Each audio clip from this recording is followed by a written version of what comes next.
when Saudi Arabia was the poorest country in the world. Saudi Arabia used to be a destitute nation. It had no cars, no electricity, no roads, not even hospitals.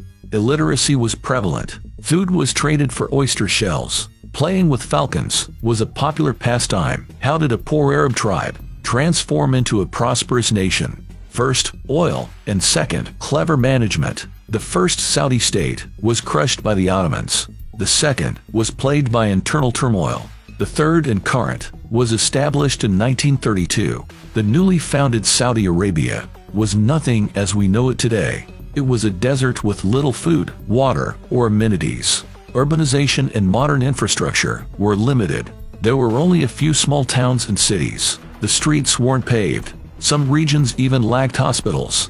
The majority of the population lived in rural areas. The kingdom was mostly inhabited by Bedouins. They practiced a nomadic lifestyle. They lived in portable tents, herding livestock. They constantly moved in search of grazing lands and water sources.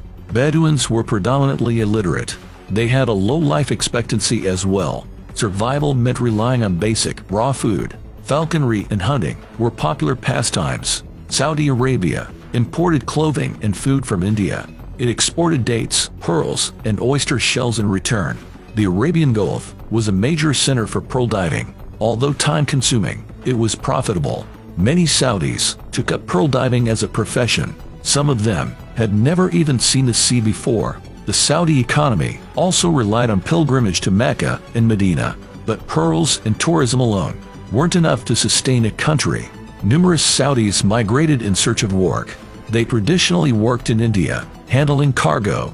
In 1933, Saudi Arabia changed forever. The kingdom granted its first oil exploration concession.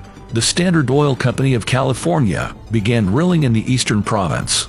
The early attempts yielded little success, but in March 1938, SoCal struck black gold.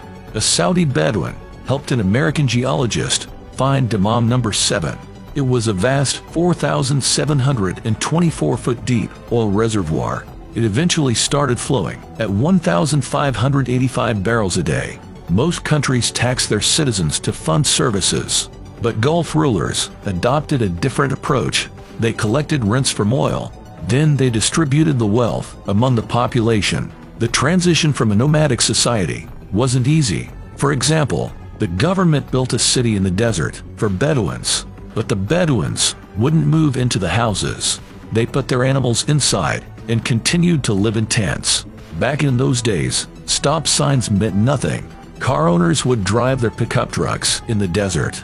Then they'd crash into rocks and abandon them. The sudden influx of cash overwhelmed the society. It was remarkably easy to sell anything to Saudis. One huckster arrived in Jeddah with a challenge: selling raincoats in a place where rain is as rare as a two-headed camel. He cleverly marketed them as Bedouin tarps. He sold enough to cover his expenses and earn a tidy profit.